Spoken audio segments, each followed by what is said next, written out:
Hello everyone and welcome to Inside Healthcare. The holidays can really take a toll on your health and your safety. In this program we have some expert advice to help you stay healthy and safe this holiday.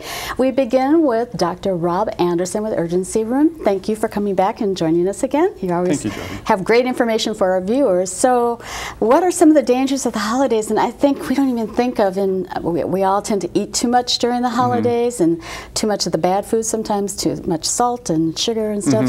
So what kind of danger does that pose to our health? That's a great question, Jodi. There's certainly lots of things that come up, in particular during the holidays.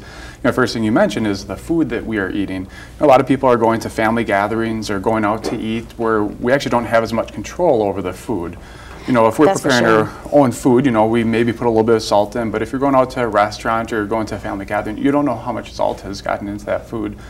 And if we eat too much salt, that has the ability to increase our blood pressure, and particularly people who are on a special heart-healthy diet, if they get a little bit more salt in their diet, it can slowly start to increase their blood pressure. You get some more peripheral edema, or the legs start to swell up a little bit, or sometimes people have a little bit of heart failure. They get more fluid buildup in their lungs. So it's very challenging when you're going out to all these gatherings just to maybe eat a little bit less of the food or use caution with what you're eating. Yeah, I just went to a holiday gathering and I just didn't eat because you don't know what the food is and stuff. So that's true. Yeah, unless it's like fresh fruit or vegetables or something. So we do know that just recently we came out with some new guidelines for high blood pressure, and I think some people were surprised by it. Yeah. What are the new guidelines and what does that mean for everyone? Yeah, it's a great question. It's from the American Heart Association. They came out with new recommendations for blood pressure. So in the past, it used to be if your blood pressure is 140/90 or higher, that would be considered hypertension or high blood pressure. But now they've actually reduced that to 130/80. So if your blood pressure is that number a little bit higher, they say we need to start watching this a little bit more carefully. We know that untreated high blood pressure can lead to heart attack, to stroke, to death. People can end up with kidney failure, go on dialysis. So there's significant complications that can happen from chronic high blood pressure, and we want to prevent that. So I think the intent behind the American Heart Association and bringing down the guidelines is to help make people more aware of what their blood pressure is, to initiate good lifestyle changes, watching that diet. So you can bring it down with just simple things. Yeah, weight loss, diet, exercise can be very helpful, reducing the amount of alcohol that you use, and particularly watching that salt as well. And if it's not coming down, it's important to initiate the blood pressure medication. It seems kind of silly, you're taking this pill and typically you don't feel any effect from it and you're spending this money on this medication, but it truly does make a difference. We see people all the time that come into the emergency department or into the urgency room, having heart attacks, strokes, and if you look back over their lifetime, they've had high blood pressure on a regular basis. Typically that leads to that, the disease within the blood vessels that can cause those injuries. So what if one of those numbers is higher or lower than the other? I mean, they always do them together, but... They do, and so we like to look at each one, both that top number and then the bottom number as well, to kind of see where they're at. So, quite frankly, if the top number is really high and the bottom number, is lower or normal, sometimes that can just be more a pain response as well. Oftentimes people will come in, with a broken arm or sprained their ankle, and they're in a lot of pain, and that's kind of a normal response to pain, is that your blood pressure will go up, or if you go running, sometimes your blood pressure will go up with that just from exercise. So it's important to actually follow up with a good family doc, to get into that doctor's office, have your blood pressure checked when there's no stress, no injury, when you don't have any white coat syndrome or anything like that. Yeah, don't wait till you get the urgency room to go, can you check my blood pressure? Yeah, if people want that, we actually check it on almost everybody that comes in. And it's good to help trend that. And then they really should just go in, because you don't know if you have it or not, right? That's correct. What about some of the convenience stores or the minute clinics and stuff? They have like some of those right there. They do. Yep. So they used to be all over the place, and then there's a study that came out that said they're maybe not as accurate, and we're slowly starting to see them kind of back into these, just go see, stores. So maybe it's helpful to check that as a reference, but going in and having it manually checked or with one of the medical grade machines, I think can be helpful. Okay, so talking about the dangers from health and the holidays, and so what about some of the other things like cooking in the kitchen. I mean, do you see a lot of cuts and scrapes and things like that? Yeah, and burns too. And you know, burns, yeah. People, forget about that. People Yeah, have there's that multiple pots going on the stove, boiling water and stuff like that. It's so easy to spill if you got some water boiling over. And I took care of somebody the other day. The water started to boil over, and they quickly moved it off, and some of the water actually splashed on their belly, and they had these burn marks, and they're very painful. You need to make sure that your tetanus is up to date. So it's a question we always ask when people come in with a burn. And how long can you have it? Like Typically, 10 years? The tetanus lasts for about 10 years. Unless Okay. it's a very dirty wound, then we like to give it every 5 years. But they're painful. Ibuprofen, as long as you don't have any kidney problems and you're able to take ibuprofen, taking 600 milligrams every 6 hours can be helpful to control really? the That pain. much? Yep, and then we also like to prescribe a topical antibiotic cream. Kind of helps soothe it a little bit and helps prevent infection. And the biggest risk, if it's not treated, is what? Just pain. You'll get, scarring. The risk of infection is there as well. The other concern too is if you have a burn that is circumferential, I mean if you have a burn to finger goes all the way around the finger or all the way around the forearm or all the way around the leg, the trunk, those are more concerning burns that we actually transfer those people to a burn center. Right. And you we have some good ones here in the Twin Cities. Yeah, HCMC regions both do a phenomenal job of transferred patients to both of those. The burn specialists are very receptive there. And then they sometimes even have to do surgery for these significant burns. Wow. And I know we've got some snow and ice going out there right now. Sure. But what are some of the other things that you might see related to this time of the year with type of injuries that are coming into the urgency room? Yeah, again, people going out, places that they're not familiar with, going out to see family, maybe going into a restaurant that they haven't gone into, and just, the ice that's out there, the steps that they don't know about, going into somebody's home who maybe has like a sunken living room and that step down they don't see. So we always, tell people, take that extra couple seconds going up, a couple of stairs to somebody's house you haven't gone into, and if they don't have a railing, ask somebody for some help. Ask them to hold their arm so you don't slip on any ice out there. Yeah, that probably is the hardest thing, ask for help or to accept help then too, Correct, especially some of the people, It's better that than a broken hip. What about, that is for sure, or twisted ankle or something, or broken wrist, or a whole bunch of them. So what would be some of the other dangers that you see during the holidays? Well, all these decorations are out too. So people are decorating Christmas trees, and you have these glass ornaments. Those can fall off, and people step on them, or if they fall out, of the decoration box and they break, and trying to pick up all that glass. I've certainly dug out lots of glass from people's feet. Have you really? Yeah, when they step on, a broken ornament or something like that. People putting up decorations as well. I had somebody actually just yesterday. They came in. They were up on a 6-foot ladder. They're up probably about 4 or 5 feet trying to put lights up on the outside of their house. And it sounds like it is in their backyard, and there's a pond just right where they're trying to put them up. And this person fell backwards off the ladder just trying to reach that, put that last light up, just lost the balance, and actually went into the pond, and they came and they said that they drank a lot of the swamp water. Fortunately, it wasn't icy, so it was somewhat of a soft landing, but they had a little bit of back pain and neck pain. So we got some x-rays, made sure nothing was broken, but just use caution when you're up there. Move that ladder, even though you have to get all the way down, move it over that foot, go back up.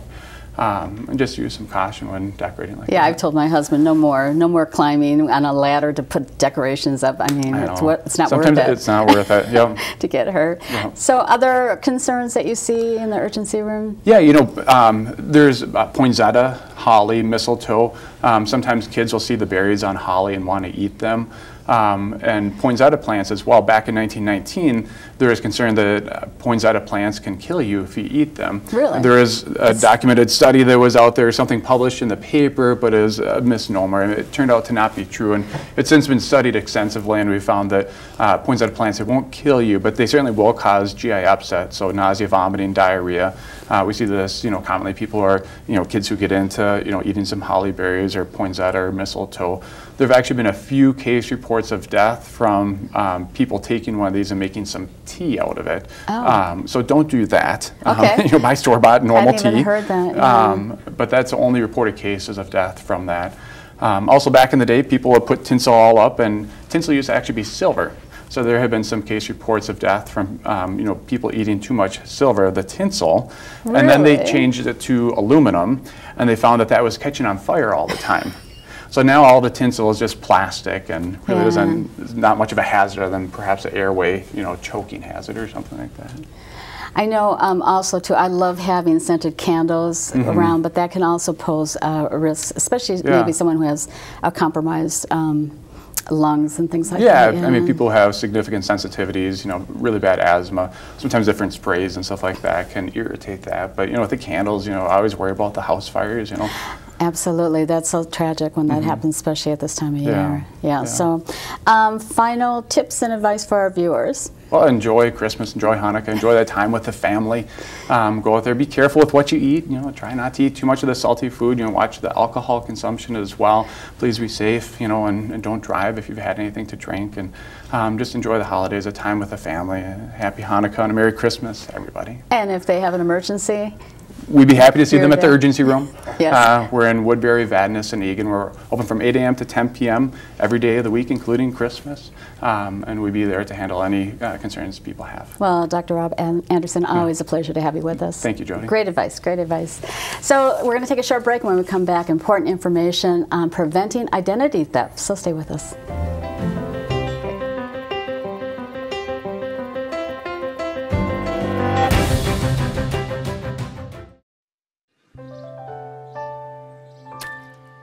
Oops.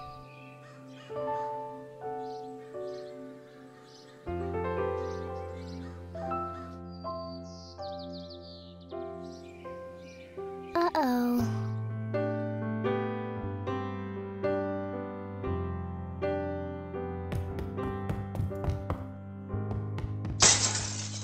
Sorry.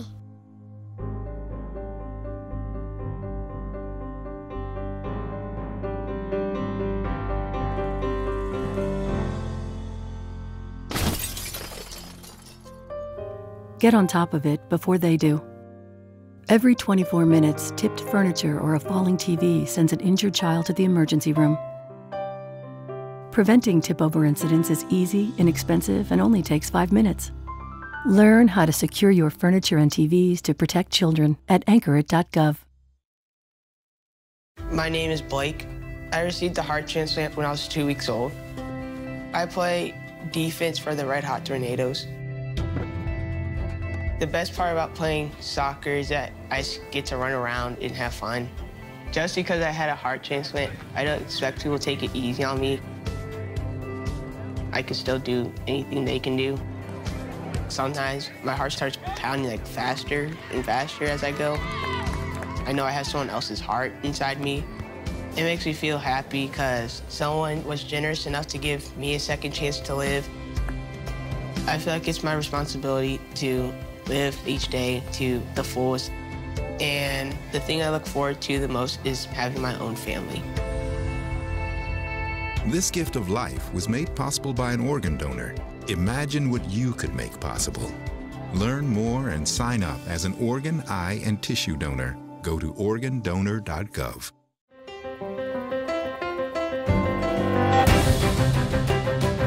Welcome back to Inside Healthcare. Now a warning to everyone about scams and identity theft that are more prevalent during the holidays and at this time of the year. And we're very pleased to have with us for the very first time Minnesota-Washington County Attorney Pete Orbit with the Washington County. So thank you for being with us. Thank you for having me. This is really a pleasure. I know you're really busy and I'm sure you have court cases to get to. So thank you, but this is important information. It is important. That's why I was so grateful for the opportunity to come on your show and talk to the viewers. You know, the holidays are a great time to celebrate, but along with that, I worry about the criminal activity that goes on. And it's especially difficult these days because I think our seniors, who are in some ways some of our most vulnerable citizens, are getting preyed upon by these identity thieves. We all are. It's the #1 crime going on, but it's particularly aimed at seniors, and that becomes very frustrating for me. Yeah, I think we had one of those calls saying they were the IRS, and it's like... I get them all the time. I get this recorded IRS call. And by the way, let's just start with this if I can. The IRS will never call you. In fact, if you don't believe me, try calling them. And they won't do it. They don't operate that way. If you get one of those calls where and it's variations on a theme, but it's always, you owe back taxes, you need to pay it now or you're going to be arrested. I can assure the viewers it does not happen that way. And if you get one of those calls, please ignore it, please. Should you report that you get these calls? I advocate that people do when they get these scam calls. I think part of it is frustrating because they expect the police to go out and actively investigate. Well, these things go out, hundreds of us get them every day. They can't, but what we look at on some of these things are the patterns. Like who's getting called, when do the calls come in, and we try to investigate them that way. And we do the best we can working with our federal partners to stop it. But it's very difficult because most of these criminals we find aren't located in our area. They're usually out of the country. Yeah, and one of the ones I hear a lot about, and I, as I mentioned, have experience as the grandparents. Yeah.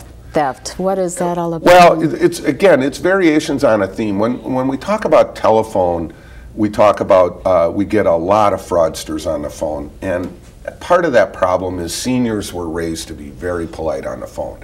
And the grandpa-grandma scam, variations on that theme, it changes every day. These crooks, they get smart when we get smart, and so we kind of play cat and mouse. But it'll be something like this. Maybe you've got grandchildren, and if they're going on vacation, they'll put that on social media. They'll put it out on Facebook and stuff. Yippee, I'm going to spring break in Florida. Well, a couple things about that. Criminals can look at that. If they have Ancestry.com or something, they can immediately determine who the grandparent is and call. Now, it used to be, a few years ago, they'd call and say, Grandma, do you know who this is? Well, like my grandmother had about 30 grandkids, so she'd go, geez, no, it's Joey.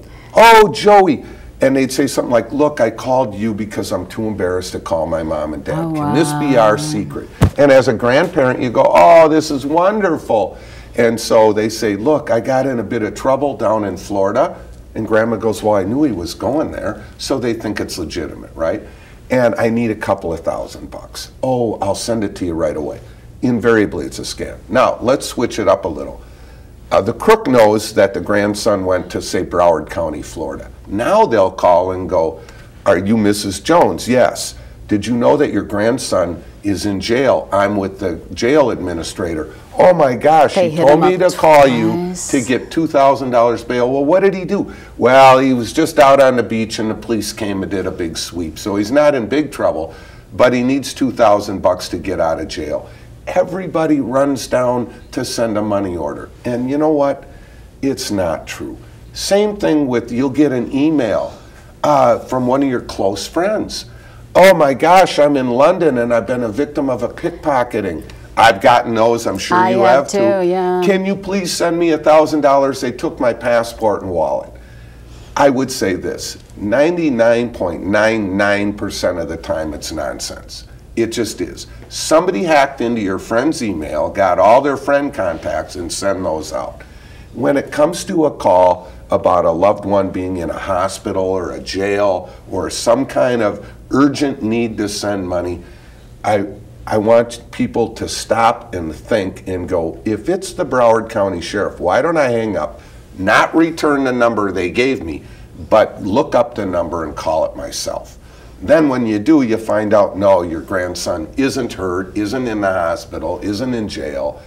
That's the thing. But if we look at it, encapsulate it into themes on identity theft, other than stealing your wallet or purse, using the phone, the themes are this. When you get a call, they're either going to excite you or they're going to scare you.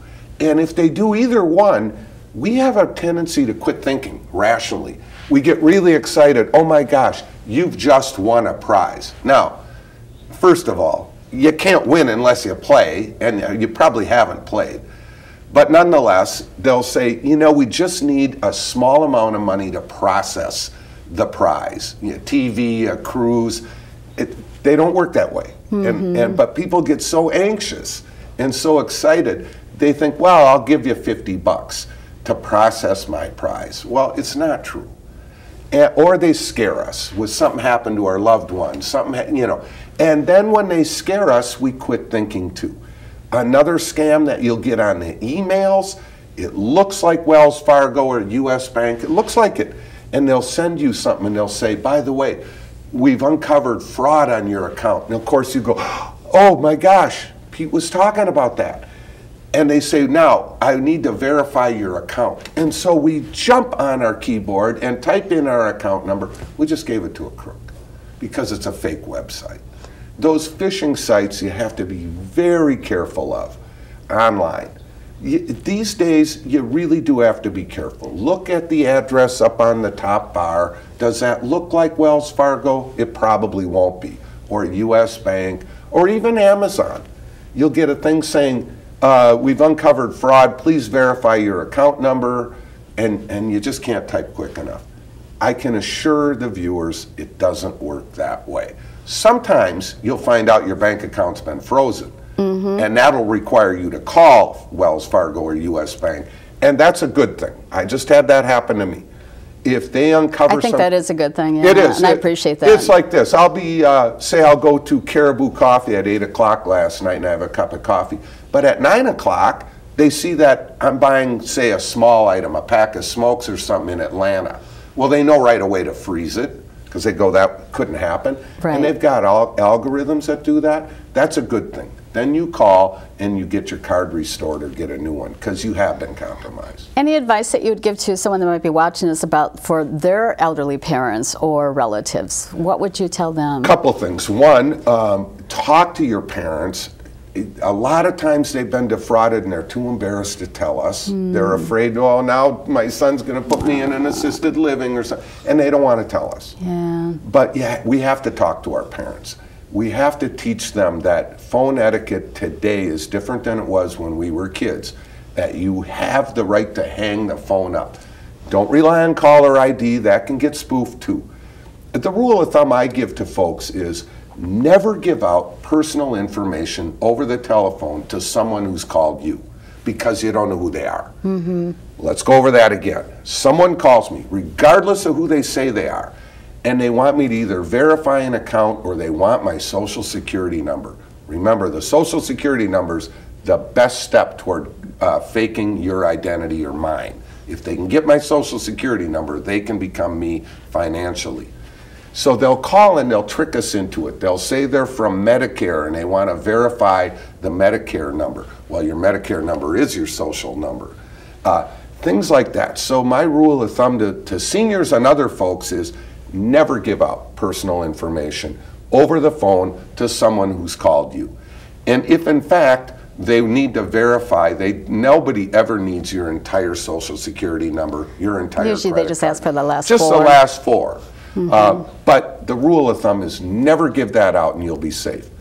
Another thing that concerns me is in this time of holidays, we all feel a sense of generousness and the crooks are out there doing the fake charity scams.